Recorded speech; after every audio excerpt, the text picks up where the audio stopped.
Welcome to Beyond the Letters, where we dive deep into the realities of Greek life and challenge the stereotypes that surround it. I'm Rocio, and I'm here with my co-hosts. Hey everyone, I'm Anna. And I'm Riley. And I'm Gabby, and we have all had different experiences with Greek life. Some of us are in it, and some of us have observed from the outside. So today we're going to tackle the big question, why are there stereotypes in Greek life? To kick things off, let's start with a story. Picture this. It's rush week, and a freshman named Emily is walking through campus. She's nervous, but excited. She's heard all the stereotypes. Sororities are full of rich, blonde party girls. Fraternities are just about partying and hazing. But she wonders, is that actually true? We told this story to our interviewees and asked them what they thought. So let's dive into their responses. The first question that we asked for our first interview was, what do you think are the most common stereotypes about Greek life? I did the first interview, and the interview I did was with my mom, who's actually an alumni from here. She graduated in 2003. She has a little bit of backstory with Greek life. She wasn't a part of Greek life, but she had a lot of friends that were in Greek life, so she's seen both sides in and out.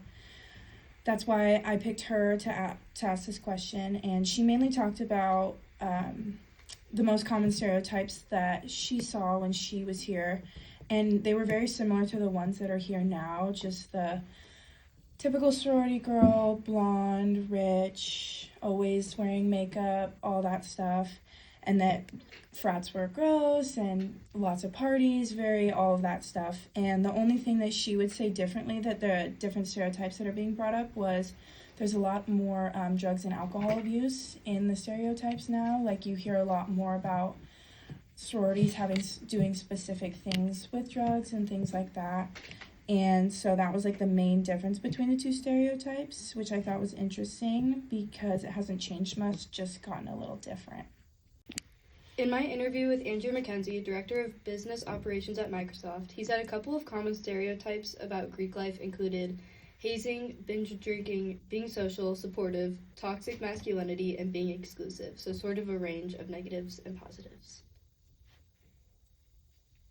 Okay, so no surprise here. Everyone mentioned the same kinds of stereotypes, that Greek life is all about partying, that sorority girls are shallow, and that frat guys are just looking for the next big party. But where do these stereotypes even come from? Let's hear from our interviewees. The second question we asked our interviewees is, where do you believe these stereotypes originate from? A lot of people pointed to movies, TV shows, and social media. Think about Legally Blonde or Neighbors. They exaggerate Greek life to the extreme. And honestly, some of these portrayals aren't totally off base. I remember going into recruitment with some of these assumptions. Same here.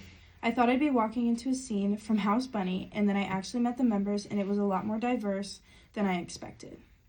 Research backs this up. According to a study from Bryant University, media portrayals significantly shape public perceptions, often reinforcing negative stereotypes while downplaying the leadership and service aspects of Greek life. That brings us to the next question. Do our personal experiences match up with these stereotypes? Let's hear what our interviewees said. The third question we asked our interviewees is, have your personal experiences in or around Greek life aligned with or challenged these stereotypes? This was interesting. Some people said their experiences confirmed the stereotypes, while others said they were completely wrong. Yeah, and I think that has a lot to do with specific organizations and the school culture. Some chapters might reinforce certain stereotypes, while others are actively trying to change them. One of the interviews that I conducted was my roommate, and she said that her experiences around Greek life have aligned more with the stereotypes she expected. She was initially interested in joining, but after seeing some of her friends struggle, she noticed a lot of judgment and exclusivity. This shifted her view and made her realize that some negative stereotypes weren't as exaggerated as she once thought. That leads us to another big factor, the media. How does the media influence public perceptions of Greek life? This really stood out to me because someone mentioned how the only time Greek life is shown in the news is when something bad happens. Example, hazing, scandals, or lawsuits. So of course the public is going to see the worst side and not the positive side. Exactly, and even though those issues are real and need to be addressed, it's frustrating that the positive aspects like philanthropy and leadership don't get the same attention. Research from Eastern Washington University highlights how Greek organizations engage in significant philanthropic efforts, but media coverage focuses disproportionately on misconduct. further cementing negative perceptions. When interviewing Dan Studer, an alum from Wazoo involved in a fraternity on campus, he responded to this question saying, "Generally speaking, the media emphasizes the negative stereotypes and we generally don't hear about the day-to-day positive." So what role do social events and traditions play in shaping these stereotypes? Let's hear from our interviewees. A lot of people have said that big parties and themed events definitely fuel the stereotypes, but at the same time, those traditions are just one part of Greek life. So, are Greek organizations actually trying to change these perceptions? Let's see what our interviewees had to say.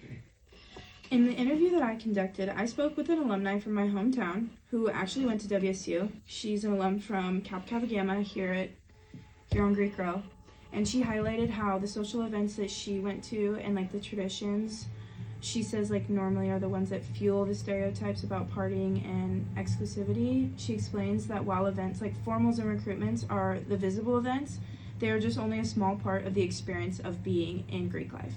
The real value that she says lies behind building strong bonds, leadership development, and charitable work.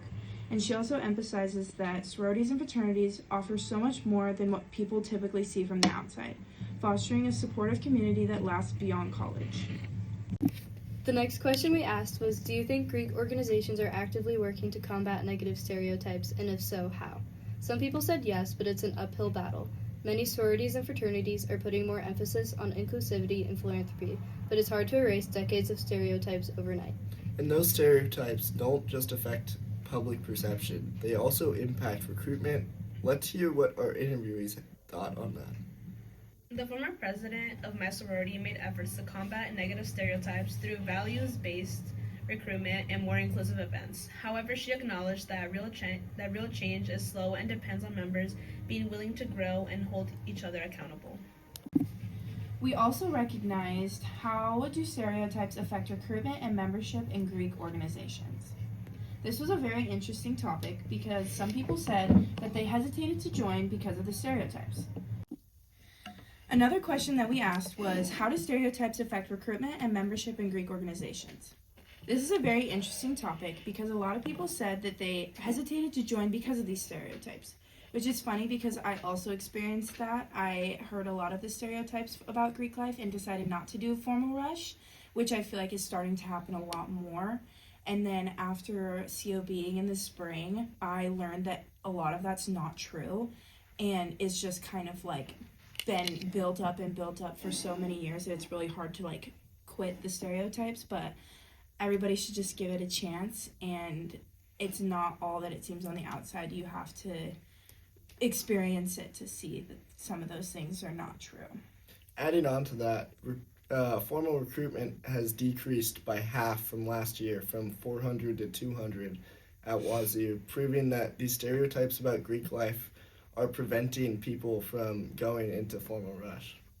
Research from the Oracle found that recruitment numbers are directly influenced by how Greek life is framed in media and campus culture.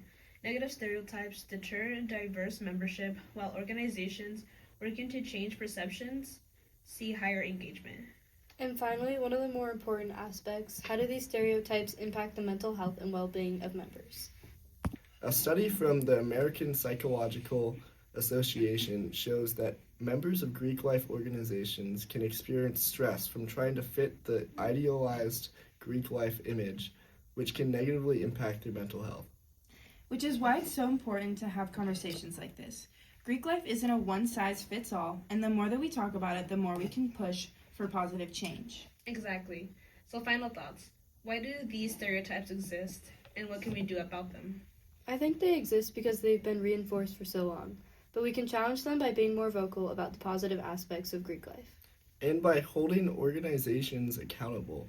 If we don't want these stereotypes to define us, we have to actively work against them. Couldn't have said it better myself. Well, that's all for today's episode of Beyond the Letters. Thanks for listening, and let's keep the conversation going. Until next time.